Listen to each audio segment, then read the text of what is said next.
बिस्मिल्लाहिर्रहमानिर्रहीम। सबसे पहले मैं आपको ये बताऊं कि जम्मू कश्मीर का मुलाजिम ईमानदारी, मेहनत, लगन से रियासत जम्मू कश्मीर के लोगों की खदमत में जुटा हुआ है और सरकार की तरफ से जो 226 ऑर्डर नंबर जो नोटिफिकेशन या ऑर्डर नंबर निकला है, हमें ये ऑर्डर 1972 से भी लागू था। हमें इस पर कोई टिप्पणी करने की ज़रूरत नहीं है, लेकिन एक बात ज़रूरी है कि इस ऑर्डर को थोड़ा सा मॉडिफाई किया गया है। उस मॉडिफाई में सारे जो एक मुलाजिम जिसके ख़िलाफ़ केस फाइल किए जाएँ या जिसके ख़िलाफ़ चार्जेस लगाए जाए, उसको वो अपील कर सकता था ऑनरेबल कोर्ट में, लेकिन उसमें जो अपील करने का रखा है वो चीफ सेक्रेटरी और उसकी कमेटी द्वारा रखा गया है। हमारा मानना है कि जितने भी मुलाजमीन हैं, ये मुलाजमीन के साथ इंसाफ नहीं है। ये अफसल शाही को बल देने और लाल फीता शाही को फिर से उबारने के लिए किया गया है। इस हवाले से आपने देखा होगा कि जम्मू कश्मीर की सारी ट्रेड यूनियन लीडरान एक ही प्लेटफार्म पे जमा हुए और उनने मन-ऐन उस ऑर्डर में जो मॉडिफिकेशन की गई है उसके ख़िलाफ़ आवाज़ उठाई है। रहा सवाल जहाँ तक करप्शन का सवाल है या वर्क कल्चर का सवाल है, जम्मू कश्मीर का मुलाजमीन ईमानदारी और मेहनत लगन के साथ काम कर रहा है। आपने देखा होगा कि जम्मू कश्मीर में जो भी तामीर और तरक्की है उसमें मुलाजमीन का अहम रोल है। और हमारी ट्रेड यूनियन, जहाँ तक हमारी ट्रेड यूनियन का ताल्लुक़ है, हम भी करप्शन के ख़िलाफ़ है और काम चोरी जो भी कोई काम चोरी करेगा हम उसके भी ख़िलाफ़ है। लेकिन अब ये बात है कि जितने मुलाजिम हैं, कैसे ये इंसाफ होगा उस मुलाजिम के साथ कि किसने काम चोरी की है, किसने करप्शन किया है। आपको मालूम है कि यहाँ ऑलरेडी यहाँ विजिलेंस है, यहाँ ACBs है, यहाँ क्राइम ब्रांच है, बहुत सी एजेंसियाँ हैं सरकार की जो करप्शन पे निगाह रखे हुए थे। वो भी उसमें ईमानदार अफसर है और जहाँ से भी उनको शिकायत मासूल हो रही थी वहाँ वो तुरंत कार्रवाई करते थे और ऐसे रिश्वतखोर मुलाजिम या कामचोर मुलाजिम पे वो कार्रवाई करते हैं। जहाँ तक हमारा मानना है, एम्प्लॉय जॉइंट कंसल्टेटिव कमेटी का 99.9 मुलाजिम ईमानदार है और ईमानदारी के साथ काम करते हैं और इंशाल्लाह हम सरकारी मुलाजिमीन हैं। सरकार की तरफ से जो भी ऑर्डर्स आएंगे हम उनको ओबे करते हैं, क्योंकि सरकार बनी होती है कि लोगों के रिफॉर्म्स के लिए, लोगों के लोगों के फ़ायदे के लिए। लेकिन हम इस ऑर्डर में जो उस मॉडिफिकेशन की गई उस एक जगह पे हमें उस पर एतराज़ है। बाकी सरकार का जो भी फ़ैसला होगा वो हमारे सर आंखों पे, मगर इस पे जहाँ मॉडिफिकेशन हुई है हम इसके ख़िलाफ़ है।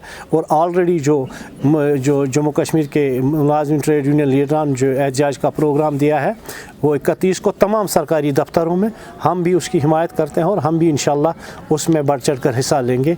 बाकी हम एक बार फिर ये वाज़ह करना चाहते हैं कि जम्मू कश्मीर का मुलाजिम कामचोर नहीं है, जम्मू कश्मीर का मुलाजिम ये करप्शन में लिप्त नहीं है। जहाँ तक अगर हम बाकी स्टेटों को देखेंगे, जम्मू कश्मीर का ग्राफ बहुत अच्छा है। तो चलिए, ये ऑर्डर जो 1972 से यहाँ पे चला आ रहा था, ये कोई नया ऑर्डर नहीं है, लेकिन जो एक क्लास है उसको चेंज किया गया। अपील कर सकते थे कोर्ट में, उसका मुलाजिम का वो हक़ छीना गया, उसको कमेटी के पास जाना होगा। उस पर हमें एतराज़ है। हम सरकार से मांग कर रहे हैं कि उस ऑर्डर को उसी सूरत में रखा जाए जो 1972 से आज तक चला आ रहा है। इसी पे हमारा जहाँ पे हम नाराज़ है वो इसी बात को लेके है। अब मौक़िफ़ यह है कि सरकार कोई भी फ़ैसला ले सकती है, सरकार मजाज होती है कोई भी फ़ैसला लेने में। हाँ, अब हमें लगा कि यहाँ इस ऑर्डर नंबर 226 में एक क्लास को गलत तौर पे डाला गया है।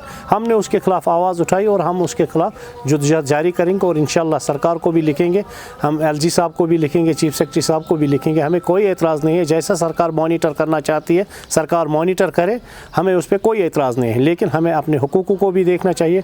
मुझे लगता है इससे अफसरशाही को बल मिलेगा और मुलाजमीन अपने आप को ठगा हुआ महसूस कर रहे हैं। कोई नहीं, मैं मुलाजमीन से भी अपील करूंगा, उनके कानून में गलत बात डाली जा रही है कि शायद जिसने 22 साल सर्विस की हो या 48 साल जिसकी उम्र है, ये आम मुलाजिम पे लागू नहीं है, ये उन्हीं पे लागू है जिन पे करप्शन के चार्जेस लगेंगे। ऑलरेडी आपने देखा होगा कि 2002 में भी मुफ्ती मोहम्मद सईद की सरकार ने तकरीबन 150 मुलाजमीन को जबरी तौर पर रिटायर किया है जिन पे करप्शन के चार्जेस थे। सरकार ने वक्त पर ऐसा किया है और हमारी जो यहाँ की एजेंसीज़ है जो मुलाजमीन को देख रही है या यहाँ के वर्क कल्चर को, जिसमें हमारा विजिलेंस है या हमारा अकाउंटेबल कमीशन है या हमारा क्राइम ब्रांच है, ये ऐसे सारे लोग इसमें ईमानदार अफसर है जो रोज़ रोज़ चेक करते हैं कि कहाँ से अगर कोई मुलाजिम गलत करता है या पब्लिक इंटरेस्ट या स्टेट एक्सचेकर को लॉस पहुँचाता है, उनको वो अपने उस नेट में ला के उसको कैफर किरदार तक पहुँचाते हैं। और हम भी, हमारा मानना है जहाँ कहीं भी कोई करप्शन हो उनके खिलाफ कड़ी से कड़ी सज़ा दी जाए और उनको सही जो वाकई किसी करप्शन या घोटाले में है उनकी नौकरियों को बर्खास्त करना चाहिए। हम भी उसके साथ हैं, लेकिन ये तलवार जो क्लास उन्होंने ख़त्म किया है, जो आम मुलाजिम पे तलवार लटक कर रखी है, हम उसकी मुखालफत करेंगे। और देखिए, जो मैंने आपको बोला ये ऑर्डर 1972 से भी यहाँ पे लागू था। मुझे नहीं पता किस चीज़ की इस सरकार को ज़रूरत पड़ी और कौन लोग ऐसे मशवरे दे रहे हैं। मुझे लगता है कि इससे मुलाजिम खौफज़दा होगा, उसके वर्क कल्चर पर असर होगा। तो एक बार फिर मैं ऑनरेबल एलजी साहब से, चीफ सेक्रेटरी साहब से यही गुजारिश करूँगा, ये जो इसमें उन्होंने अपील का क्लास रखा है इसको वो डिलीट करें और पुराने तरीके पे ही रखें। बाकी हम सरकार के हर फैसले का ओबे करते हैं। उसमें जो आपने देखा है कि जो हमारी पिछली यहाँ पे मीटिंग हुई, तमाम महकमों के ट्रेड यूनियन लीडरान उसमें उसने हिस्सा लिया और इस बात को हमने शिद्दत से महसूस किया कि गैर ज़रूरी तौर पे इस ऑर्डर को मॉडिफाई किया गया है। इसलिए जमहूरी मुल्क में हम रहने वाले लोग हैं और हम जमहूरी तरीके से अपनी आवाज़ को रखेंगे। इसीलिए हमने जो वहाँ मुश्तरका क़यादत थी जम्मू कश्मीर की, तो हमने 1 घंटे का एहतजाज हर दफ्तर में होगा इस ऑर्डर के ख़िलाफ़। जहाँ तक मेरा ये है कि शायद उससे पहले ही सरकार इस जो क्लास को उनने उसमें ऐड किया है उसको वो डिलीट करेंगे। अगर सरकार ये नहीं, उस हिसाब से हम अपनी जद्दोजहद को जारी रखेंगे और एक बार फिर जब 31 तारीख के बाद हम फिर मिलेंगे और अगली रणनीति का हम ऐलान करेंगे।